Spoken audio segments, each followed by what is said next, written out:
Ladies and gentlemen, the picture that you're looking at is Dr. Lorna Breen. She was an ER doctor at New York Presbyterian Hospital. Well, she has committed suicide over dealing with so many patients having coronavirus. And we all knew the suicides were coming. I believe we started talking about that back in late February, early March. We were talking about the suicides were going to come. Well, it's here. I've probably seen a few of them in the last recent weeks. So this came out April 27th, 2020, New York Post. I would like to thank one of my subscribers, Adrian Thomas, for this story. The head of the emergency department at a Manhattan hospital committed suicide after spending days on the front line of the coronavirus battle, her family said. She tried to do her job and it killed her. Dr. Philip Breen told the New York Times of his physician daughter, Dr. Lorna Breen, who had been a medical director of the New York Presbyterian Allen Hospital amid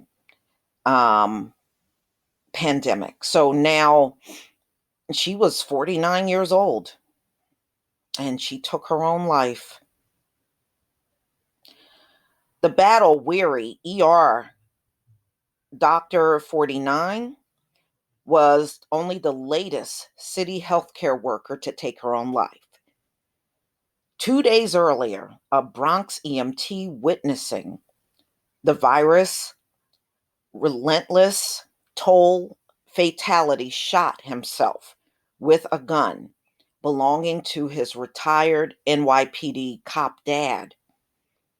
Tragic rookie paramedic John Mondello, 23, worked out of the EMS Station 18 in the Bronx, which handles one of the biggest 911 call volumes in the city. Lorna died Sunday in Charlottesville, Virginia, where she had been staying with her family. Her father told the Times. Philip Breen said his daughter had gotten sick with the virus while on the job at one point, but then returned to work after about a week and half recuperated. Wow, why would she return back to work if she knew she had the virus? Wouldn't that mean she was giving the virus to people also?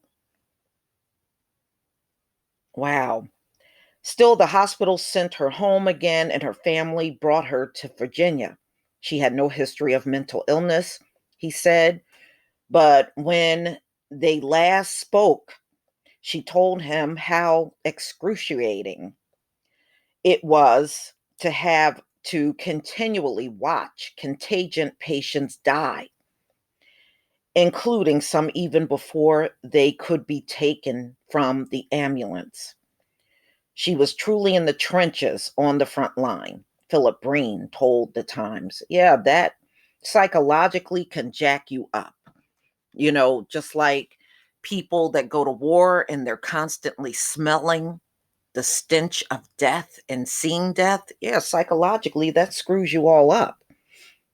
Make sure she's praised as a hero, he added. She's a casualty just as much as anyone else who has died.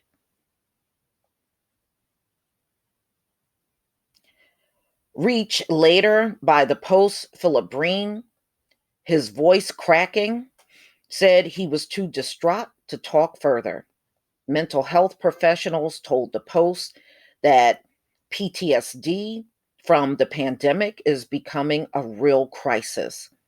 The group that is most at risk are the frontline healthcare workers, as well as the people who lost loved ones, said Stanford University professor Deborah Kaysen, head of the school's International Society for Traumatic Stress Studies. An ICU doctor who works in the city said Monday that the onslaught of the virus patients can be almost too much to handle for anyone at times. Wow.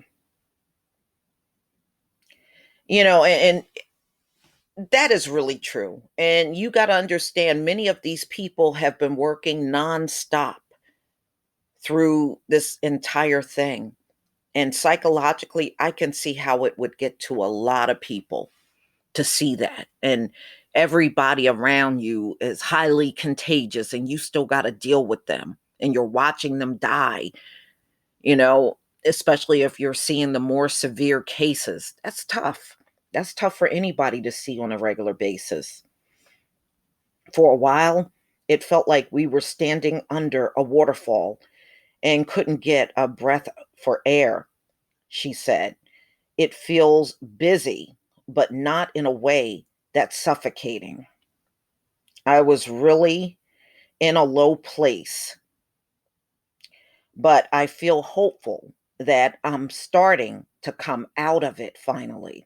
Still, it is very depressing because people in the ICU aren't really coming out of it. And I don't think my patients are going to live, the doctor added. She admitted that she has mixed feelings about the people who clap outside her hospital and others who honor healthcare workers during the pandemic. The clappers make me cry whenever I hear them, she said. But also, it's weird because none of us feel like heroes because we feel so defeated by this disease. And I understand that. There's really, when people come in there with a more severe case, there's really not, what can they really do? They can't really do too much to save that person. And with this virus, you just never know how it's going to impact a person. Some people got it and they look like they have nothing wrong with them. And then others, they get so severe, and they're saying almost everybody that goes on a ventilator don't make it. I did an article on that probably a little over a week ago. So this is a tough thing. And she's far from the only one that will commit suicide. There'll be more to come. And not to mention, these doctors in America, when they go to medical school don't teach them anything about pandemics. But these folks are paying an arm and a leg to attend medical school, whether it's for nursing or to become a doctor. The amount of money that they have to pay is astronomical. And look at them now, totally unprepared, don't have a clue to how to handle this whole thing. So, being that they're not prepared, that puts even more people at risk. Y'all, please tell me what you think about Dr. Lorna Breen committing suicide. Please leave your comment and subscribe. Don't forget to hit on the notification bell, and I'll see you on the next video. Peace, family.